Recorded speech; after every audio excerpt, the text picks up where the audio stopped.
జ్ఞానము గలవాళ్ళు ఏం చేస్తారంటే ఇతరులను రక్షిస్తారు. నువ్వు నువ్వు అన్య జనుల దగ్గరకు వెళ్ళి, అన్యుల దగ్గరకు వెళ్ళి నువ్వు దేవుని గురించి ఒక్క మాట మాట్లాడితే వారు ఏమవుతుందో తెలుసా, నీ మాటను బట్టి వారు రక్షించబడతారు. హల్లెలూయా.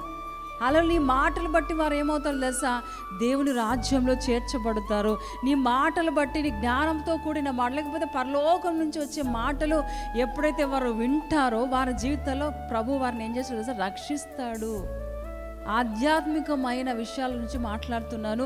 వారు ఒకవేళ లోకంలో పడిపోయారేమో, లేకపోతే భయంకరమైన వాటిలో పడిపోయారేమో, ఆ ఊబిలోకి పడిపోయారేమో, పాపంలో పడిపోయారేమో. అయితే నువ్వు వెళ్ళి వారికి సువార్త ప్రకటిస్తే, దేవుని గురించిన మాటలు ప్రకటిస్తే వారేమో తెలుసు, ఖచ్చితంగా రక్షణ పొందుతారు. ప్రభు వాక్యం సెలవిస్తుంది, నువ్వు నీళ్ళ మీద ఆహారం అది ఎప్పుడో ఒక రోజు ఖచ్చితంగా ఏమవుతుందంట, ఫలిస్తుంది. నువ్వు చెప్పే బాధ్యత నీది. వాళ్ళు వింటారా వినరా అనేది తర్వాత సంగతి. ప్రియదేని పెట్టి నేను చెప్తే వారు వింటారా, నా మాటల వరకు అర్థమవుతుందా కదా. ఎన్నోసార్లు ఇలాంటి మనసు గుండా నేను చెప్తే వారు వింటారా.